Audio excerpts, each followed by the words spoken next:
I wanted to try something new this time. But yes, it is DVD time again. And for me, it is truly again because I am filming this right after I made my last DVD video. I have no idea when I'll upload that one or when I'll upload this one, but I'm filming them back to back. So hopefully that doesn't mean I'll be left too far behind on anything that may have changed between then and now. So no more talk. Let's just start off with all the other DVDs that I have in my collection, starting with Stardog and Turbocat. Yeah, I know I already featured this one in a previous video, but that was a video where I wasn't sure I was going to get any more of these DVDs. So now that I do, let's feature this in a video where it actually belongs. Besides, I forgot what I even said the last time, so that'll be... let's have a fresh start. Anyway, Stardog and Turbocat. This almost looks decent. This actually does look like an interesting movie.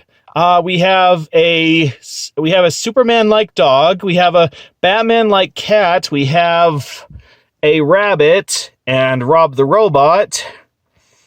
Honestly, just from the cover alone, I kind of want to see it. It's obviously for little kids. At least that's the impression that it gives with that animation style. But it looks like it has a sense of humor. I don't know. There's just something, and it doesn't. The character designs don't even look that bad. I mean, it looks not quite Pixar level, not even quite DreamWorks level, but it does have texture. It does. I can definitely see some fur. I can see some texture on the nose there. It is shaping up to look professional, to look like they actually cared. Maybe they did. All because I got these at Dollar Tree doesn't mean that they're low effort, low budget movies. It just probably means that they were imported here from another country and the distributor could only sell them for $1. Because, we Americans are selfish and we only see our movies as works of art. So any other country's works of art just have to be relegated to the dollar bin. I want to be in America. Anyway, it stars Luke Evans, Nick Frost, Gemma Arterton, Bill Nye, and Charlie D'Amelio? I don't know. I don't know her. I'm assuming it's a her, and I don't know her, but I do recognize 3 of them, and these 3 are quite big names. So hey, Luke Evans, I didn't know who that was the last time I featured this movie, but now I remember that he played the live-action Gaston in the live-action Beauty and the Beast, and again I say but that probably wasn't his fault. He was probably just thrown on set, told to be Gaston. Actually, not even told to be Gaston, just some guy pretending to be a tough guy, some toxic masculinist. So it's not really his fault. I don't hate the actor for that. I hate the movie, but on him. Nick Frost, I have talked about Nick Frost in the past. I don't think he's a terrible actor. I just don't think he's that interesting without Simon Pegg. I'm sure he's trying to establish his own, and maybe he has made some good stuff on his own. I just have not seen it. And then Bill Nye. Of course Bill Nye is in this. Bill Nye has to be in every computer animated movie. He always has to play some computer animated creature. He has to play the consciousness from At World's End. The World's End, now I don't remember what it's called, but the third Simon Pegg Nick Frost movie, and I don't even remember if he was called The Consciousness or not, but he was also Davy Jones, and strangely enough, Mewtwo. He was Mewtwo in Detective Pikachu. That was just another weird decision in a line of weird decisions for that movie. And yeah, he's been in a whole lot, so I'm actually surprised they got him for this. Now, I've talked for long enough about the cover. What's the back? Launched into space by a scientist owner in 1969, loyal dog Buddy crash lands in the present day in a small town where pets are no longer welcome. Oh, so he crashed into the Isle of Dogs universe, huh? Desperate to be reunited with his owner, Buddy recruits a tech whiz cat named Felix, and together they embark on a daring madcap adventure. Starring Luke Evans, Nick Frost, Gemma Arterton, and Bill Nye, Stardog and TurboCat is a hilarious animated tale about friendship, heroism, and the bond between a pet and owner. Now, I don't know what... This movie must have something about it, because even though it's made in the cheapo design that we've seen a lot of these other Dollar Tree DVDs in, it sounds like they did put effort into writing about it. It does sound like there is substance to this movie. And let's see, the screenshots we have Stardog with TurboCat piggybacking as they're being chased by cops. Stardog lifting a police car, presumably right after the chase. And TurboCat is going, "What the hell did I just unearth?" And then we have RoboCat thing. Is that TurboCats? I don't know. And then we have TurboCat with a Nerf gun thing, that thing that the demo man from Team Fortress 2 had. I don't know. But this does look interesting. This looks like the best DVD out of the lot. So I am excited to see this. This might not be that bad. Let's see. What country made this? Can we tell? Kaleidoscope fitted, recent money fitted, I can't recognize the country. It might be US. It might have just been made by a smaller animation studio here in the United States itself, or Canada. I don't know. But it looks good. It looks good. It looks like it has some promise. So I am excited to see this. And anyone who has actually seen this, well, either you're encouraging me to watch this, or you're pointing and laughing that I haven't seen it and I don't know any better. Oh boy. Now, something I'm not excited to watch is Acorns, Operation Crackdown. The team is in place to crack the case. Yes, this is obviously a nut job cash-in, a nut job ripoff. And why do you want to rip off the nut job? I don't even think the nut job wants to be the nut job. And they got a good voice cast for this one, too. They got, okay, I don't know Jason Jones, but Will Forte, John Leguizamo, Samantha Bee, I don't know her, Victoria Justice, I don't know her, John Cleese, John Cleese has to be in everything. He was in that Planes movie, for crying out loud, and Arctic Foxes. No, Arctic Dogs, that's what it was called. Oh, how the mighty have fallen. Yeah. So if the cover alone doesn't elicit just groans from you, just the absolutely disgusting designs of the characters, the very how cheap everything looks, then it's from the producer of Shrek. So it's from a certain producer by the name of, let's see if I can, I knew I saw him on here before. It's why here he is, John H. Williams.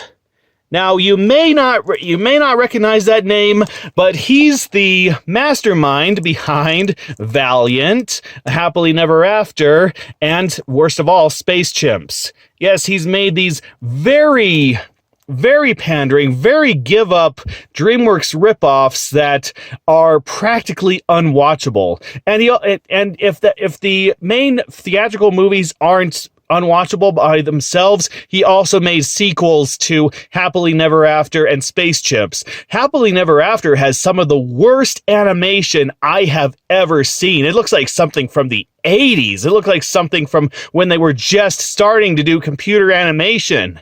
And then Space Chimps 2 is one of the most annoying things I've ever seen. It is one of the most pointless, pandering, slow-paced, I don't even want to say movies. It's just, nothing about it qualifies it for a movie. Oh, so yeah, you can imagine how excited I am to see this one. Just Ugh, man, just look at those designs. Look at that animation. Somehow they're even worse in the front. Anyway, Frankie, a smooth-talking squirrel, finds out that the acorns are being stolen by the evil Acorns Corporation. God. Now he must assemble a ragtag team of forest animals with only 3 days to pull off their biggest heist. And let's see. That sucks. That sucks. That sucks. That sucks. That sucks. That sucks. I don't want to watch this, but I guess I'll have to.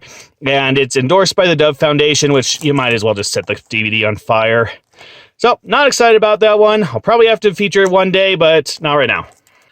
Fairy Princess and the Unicorn, or The Fairy Princess and the Unicorn.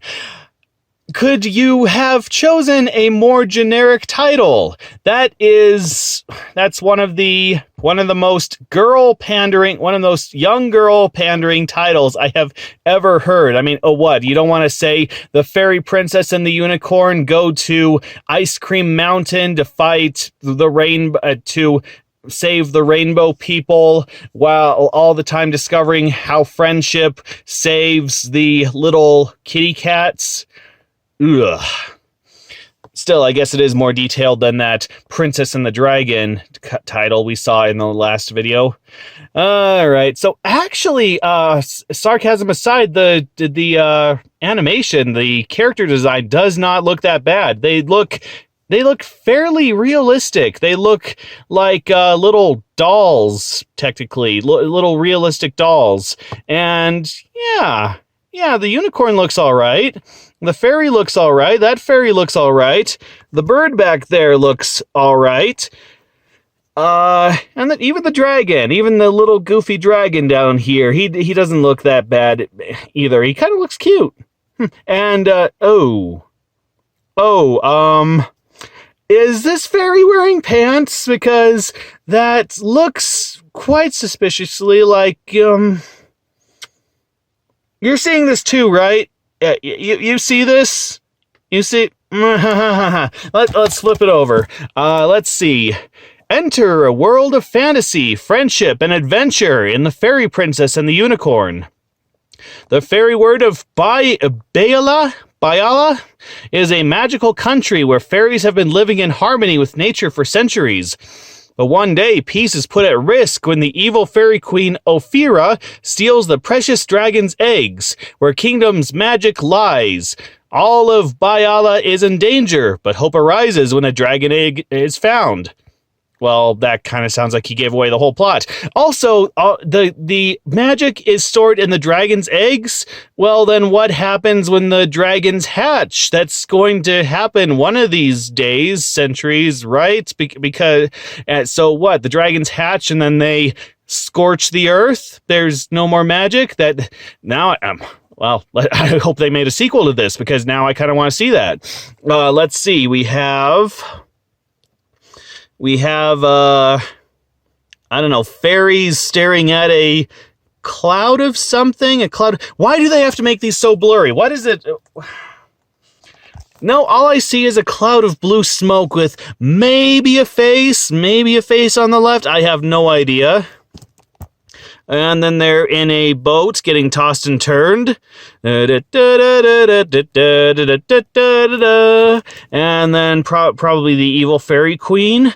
And they've learned how to train a dragon. Hey, good for them. And according to the credits, I would say, I would assume it's, well, it says French tax rebate, but at the same time, I see Hamburg and Schleich?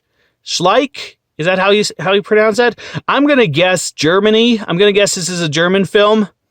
Maybe a French-German film? Who knows? But, okay, it doesn't look that bad. In fact, it kind of looks like, the characters look like, oh, I'm trying to remember what company this is. I'm trying to remember.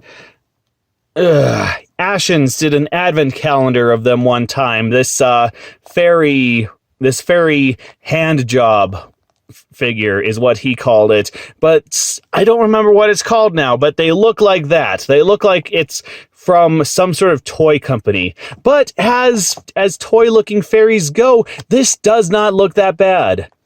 I don't know. Maybe I'm once again giving it too much hype. Maybe it's all style, no substance. Maybe because they look so good, the animation is going to be like 1 frame a second or something. I don't know. Still, not the worst looking movie I've ever seen. Now, Pixie Saves Christmas. I almost got this confused with that Elf on the Run DVD that we featured in the last video, but it's not. I believe this is from a different studio, and it almost looks traditionally animated, but it's not. It's 3D animated. Except it looks like they took the models and they traced over them. They want you to think that it's traditionally animated, probably because all the best Christmas specials are traditionally animated or stop motion animated. Yeah, as far as style goes, it doesn't look that bad. It does look like it has a style. It's kind of the big head, thin limbed type style. But it says Pixie Saves Christmas, but she's wearing a mask and stealing the presents here. So you're kind of giving conflicting messages with your DVD here. So is she saving Christmas, or is she beating the Grinch to it? Hey, maybe that's how she saves Christmas. She beats the Grinch to it, so he doesn't get to steal Christmas, so therefore she is technically saving Christmas from him. She didn't say anything about giving it back. And let's see, we got big fat Dr. Wily there, and unimpressed young kid, probably a guy who's seen this movie. Of course, I haven't seen this movie. So, for centuries, the many Christmas genies.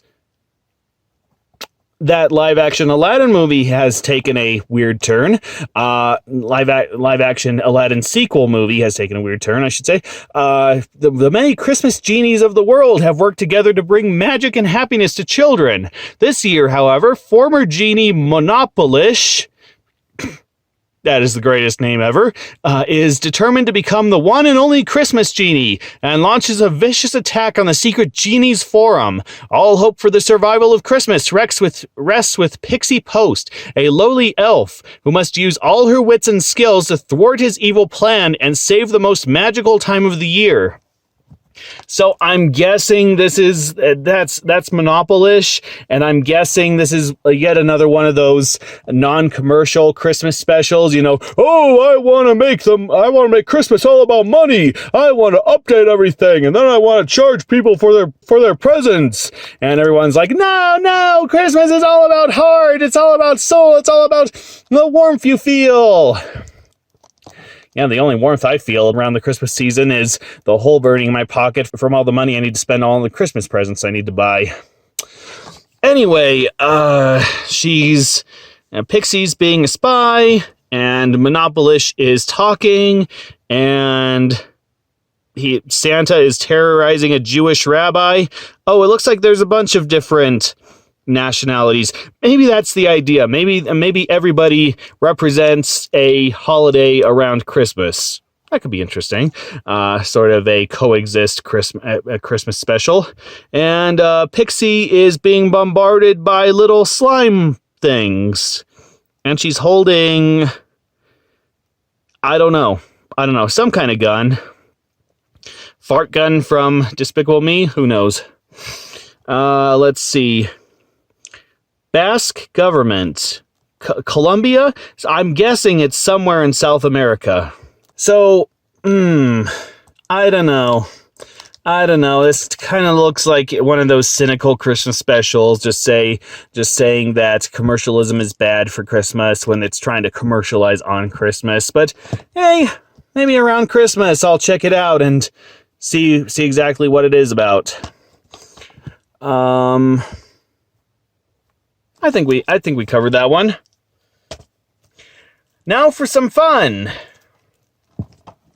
El lince perdido. La extinción es el menor de sus problemas. Antonio Banderas. Yeah, so what this actually is, this is The Missing Links. I have actually seen this movie before, and that's how I know that's the title. So this is one of Antonio Banderas' productions, because apparently he wants to make animated movies now, and And so this is a Spanish, even though it's in Spanish. I didn't want to pick this up because I thought it was a Spanish DVD, but no, on the back. On the back, it does say that it has an English language, so I'll just switch over to that track while I'm watching this, and no problem. Of course, this DVD is still in Spanish, and I still have to recite the description. So listen as I butcher your language, all Spanish and Mexican and wherever else speaks the language.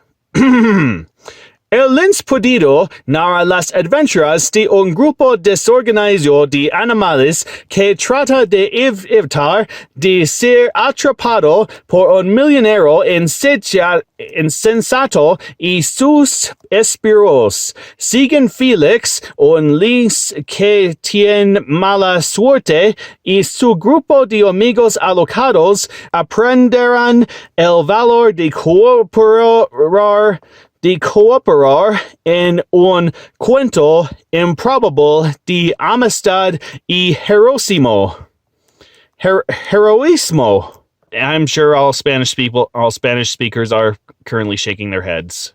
So I don't know what I just read. However, because I have seen this movie, I do know what it's about. So there's this Lynx, that guy down there, and he's supposed to be this accident-prone guy, which is seen in the very beginning and the very end, and I don't believe anywhere else in the movie, so that's good character consistency. But because he's so accident-prone, he keeps getting taken to this wildlife hospital, and he meets a whole bunch of other animals, and suddenly all the animals are being taken away mysteriously, and he and this other Lynx are trying to find out who's taking all the animals and why, and there's a whole lot of walking, a whole lot of talking, not a whole lot of stuff going on. No, the only reason why I remember this movie, the only reason why I remember this movie is because it has a villain who gives up the fastest I've ever seen in a movie. Okay, spoilers. If you're interested in this movie, then please mute your video until I give you the thumbs up, because these are spoilers. Okay, so the villain is this super multimillionaire who can talk to animals, and it got him locked up until he admitted he couldn't talk to animals, and so he thinks that because he can talk to animals and animals are being hunted, he needs to move them all to a wildlife preserve. But one of the lynxes says, "No, we don't want to be moved to a wildlife preserve," and he just goes, "Oh, I never thought of it that way. Okay, never mind." It's that simple. She just goes, "Wait, why do you assume to know what we want?" And he just goes, "Oh, shoot. Yeah, I probably should have asked you what you wanted. Okay, never mind. Call the whole plan off. Call the entire reason why the movie exists off." And also there's a villain that the other villain hires, who's after the animals in the main group, and he's after the main Lynx because of something that he does, and it's just not really that interesting. I remember being quite bored, though compared to a lot of these other budget movies, it is somewhat in the top tier, maybe on the level below the top tier. So yeah, I'm gonna have to feature this one day, and my reaction to having to talk about this movie,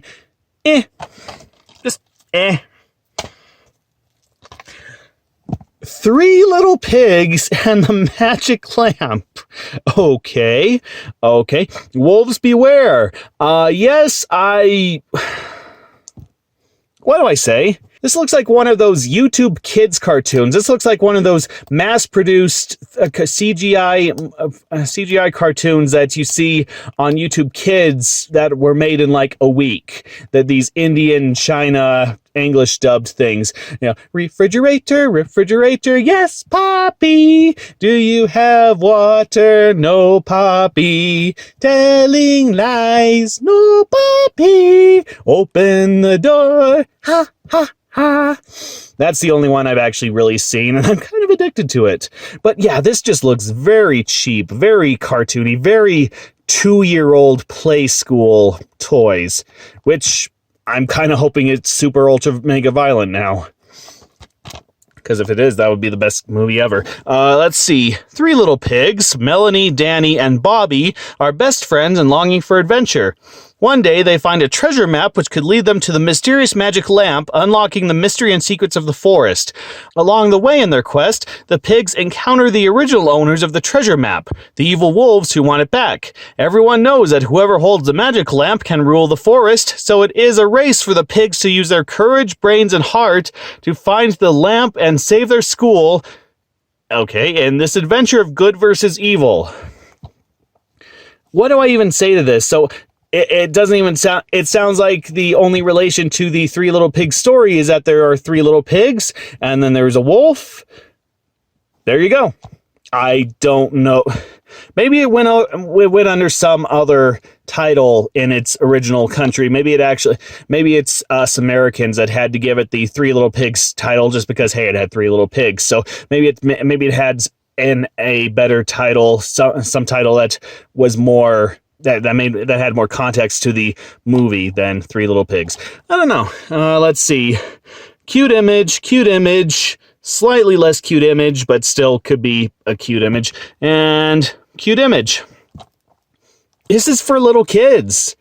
At least it looks like it's for little kids. I really hope it's not. I really hope that this is just one of the strangest, what the hell, why was this ever made type movies, because otherwise... I don't know what I'm even watching. Even the carts, they look like they're made... They kind of look like those trains, those little people trains that they hook into the... they hook into the other part, very much like how the trains go. Let's see. Nicole... it has a voice cast. Nicole Tompkins, Charlie Magdaleno, Madison Brundler, Hugh Lehan, Michael Mallerbaugh. I don't recognize any of them. Clearly a Chinese movie. Color me not surprised. I don't know. This is probably going to end up being one of the most boring movies I've ever seen, unless, like I say, it's unbelievably crazy and violent, which, if that's the case, then this will be one of the greatest movies I've ever seen. Only time will tell. The Dinosaur Project. Get ready to fear extinction. Now, this isn't an animated movie. This isn't one I usually pick up, but it's called The Dinosaur Project. How could I not pick it up? But yeah, it's an obvious kind of Jurassic Park type ripoff. I mean, look, that guy even looks like Sam Neill. In fact, from how it's laid out, it kind of looks like a cross between Jumanji the Next Level, and Jurassic Park. Or Jurassic World, I should say. I don't know. It kind of looks interesting. Definitely a ripoff, but sort of, kind of, maybe interesting. I mean, we got the volcano. We got some flying dinosaurs there. We got some little dinosaurs with big, sharp, pointy teeth. And, of course, we got the Tyrannosaurus Rex that is bearing down on what I'm assuming are heroes and is probably going to eat them. Also, they made the T-Rex with only 2 fingers. Hey, that's attention to detail. Dinosaur Project is a team of explorers searching for a mythical creature. When their helicopter is brought down by a flock of enormous birds, they discover strange creatures which civilization has thought extinct for millions of years. And we're right back to the I don't care, just get this DVD out the door level of describing the movie, because that tells me absolutely nothing about the movie. That could be anything. That could be Jurassic Park. Also, mythical creature. So, on top of dinosaurs, we're also looking for, what? Unicorns? Griffins? I don't know. You're making dinosaurs sound boring with that description. Though, of course, Jurassic World Fallen Kingdom kind of beat them to it. Let's see. We got a guy looking at a dinosaur. We got a guy very close to a dinosaur. I don't know. It's very blurry. I can't tell what's going on. We have a guy right next to another dinosaur in a temple, and We have them on a plane. It's very blurry. This is unbearably... I can't tell what's going on. Which is probably why I picked up this DVD. It's just so vague, yet so interesting at the same time. I have to see what's going on. Let's see. Studio Canal. So maybe this has something to do with France. I don't know. 2011, and I only just got this based on the story. It looks like it's an American movie, but it hasn't seen wide distribution. PG-13, so it actually did go through the ratings, so it's somewhat of a mainstream movie. I don't know. Looks interesting.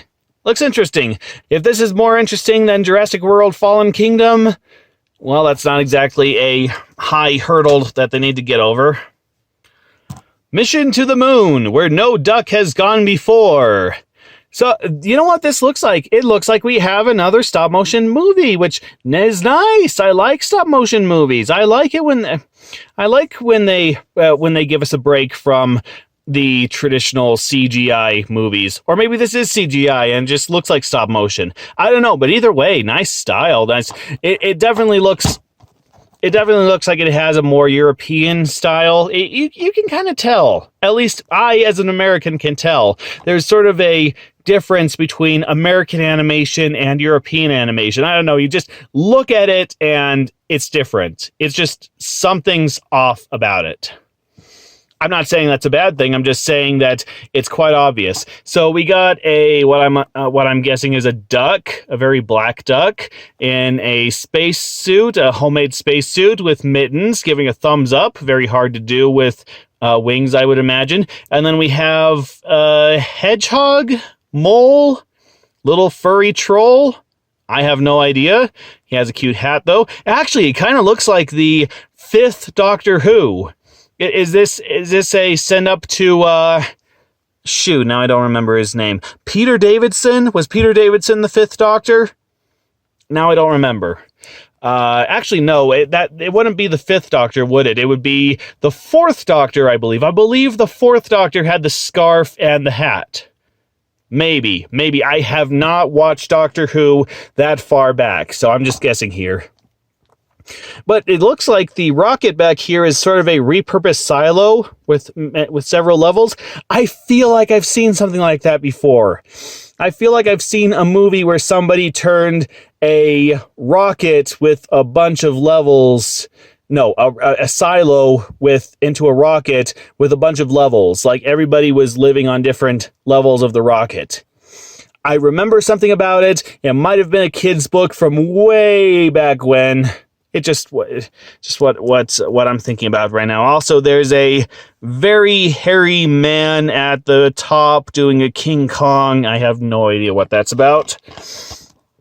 Get ready for liftoff for this hilarious journey to outer space. With help from Luca the Hedgehog, Reoder the Inventor, and other unlikely passengers, Lewis navigates a homemade rocket ship as he sets out to win an international race to the moon. And then we have more proof that this is stop motion, that we have some very clay-looking characters, and the duck is outside with a claw trying to grab him. I don't know what the context is. And then the rocket launches from the Earth, so major spoilers. And then we have a human and a duck, and they're walking. I don't know where they are. Are they on the moon? Did they make it?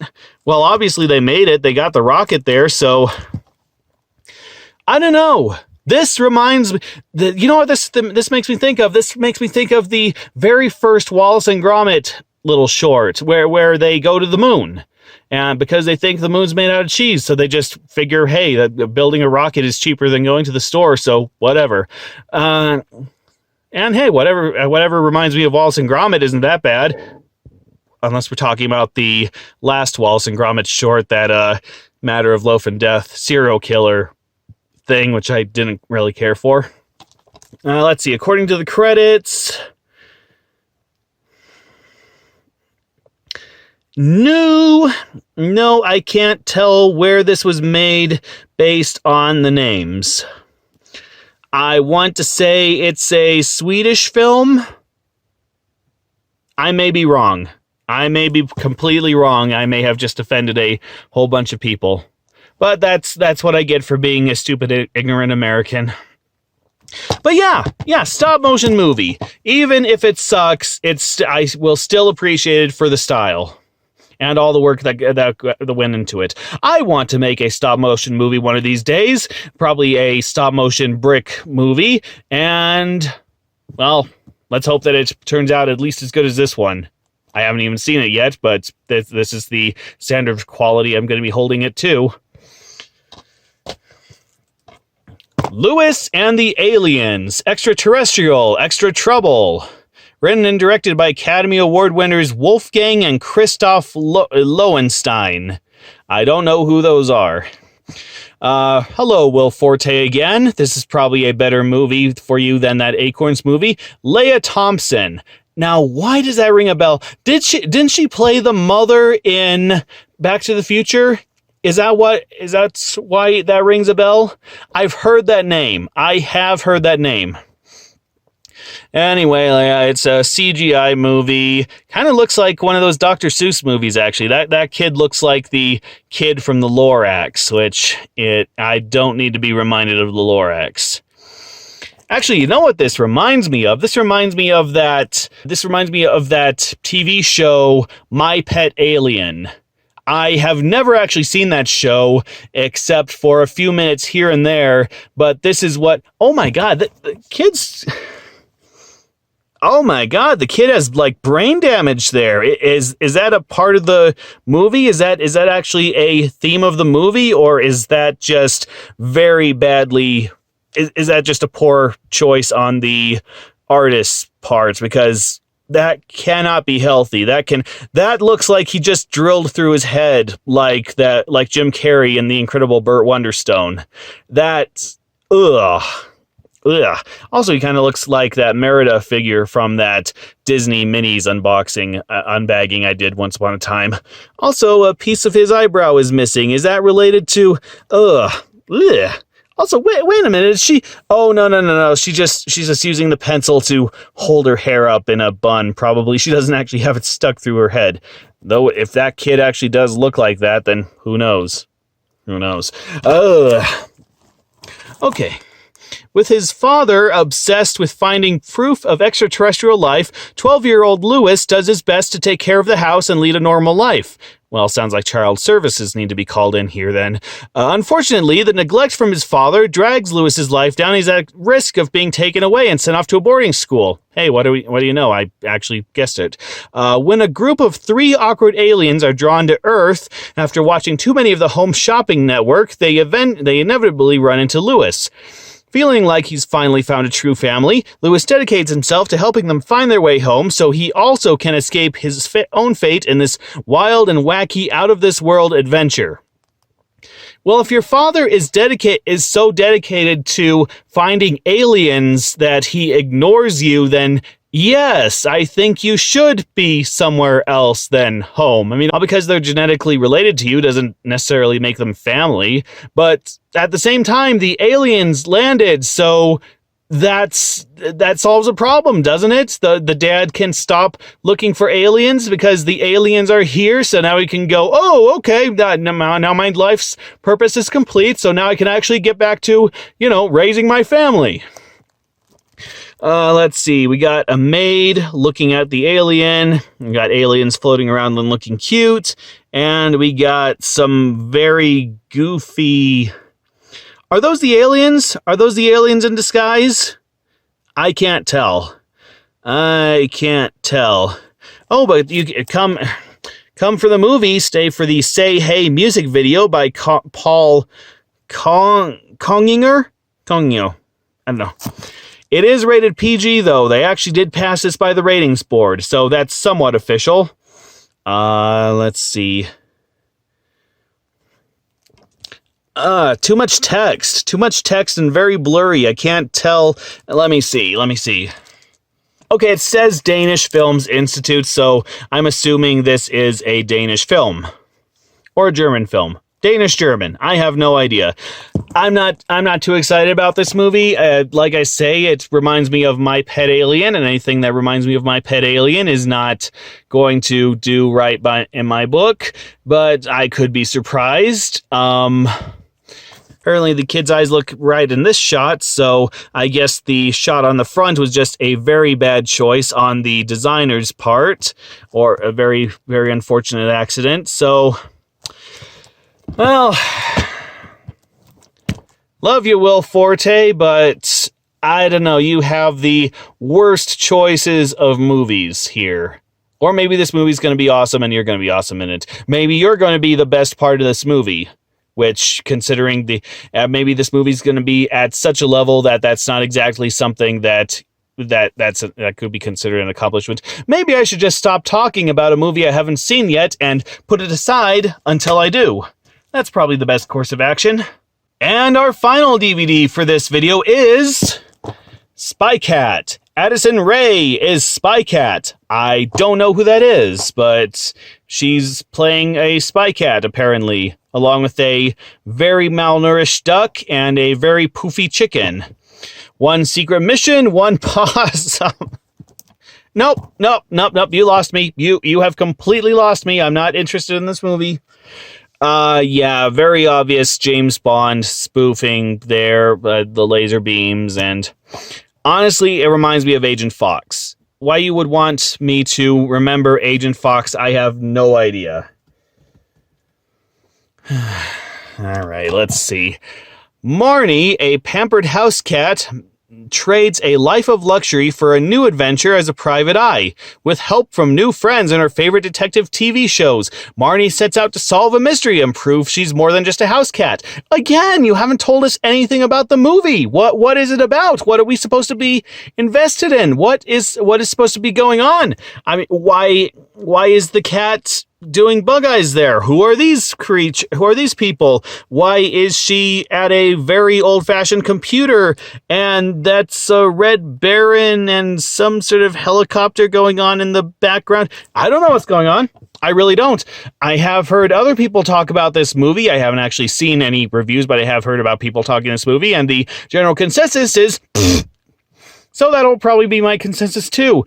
Apparently it's either German or Belgian, probably German-Belgian, I don't know. And it also, besides Addison Rae, it has Tom Zahner, Tony Clark, I've heard of him from somewhere, Phil Lewis, and Manon Colley? I don't know. And, nope, can't say I'm excited for this one. I'll take that Garfield ripoff that we featured from an earlier video over this one. I haven't seen that one either as of this recording, so, but even that one still, at least that one told me what it was about. This one, there's a cat, she's a spy. That's all you need to know. Also that it's PG. Yep. Yeah, this does not look promising. This looks like a hairball that somebody needs to dispose of. And there you go. Those are currently all the DVDs I have to show. I will be going to Dollar Tree and I will be picking up more as they come. Probably by the time you watch this video, I will have more. I will have found more. In fact, I might have recorded the next video by this time. I have no idea. We'll just have to find out. I'm guessing that I'm not going to find as many DVDs from here on out because they seem to release the bulk of them around Christmas, and it is currently after Christmas, so probably going to only find one or two at a time, one or two a month, I should say. But hey, I think we found some pretty good ones.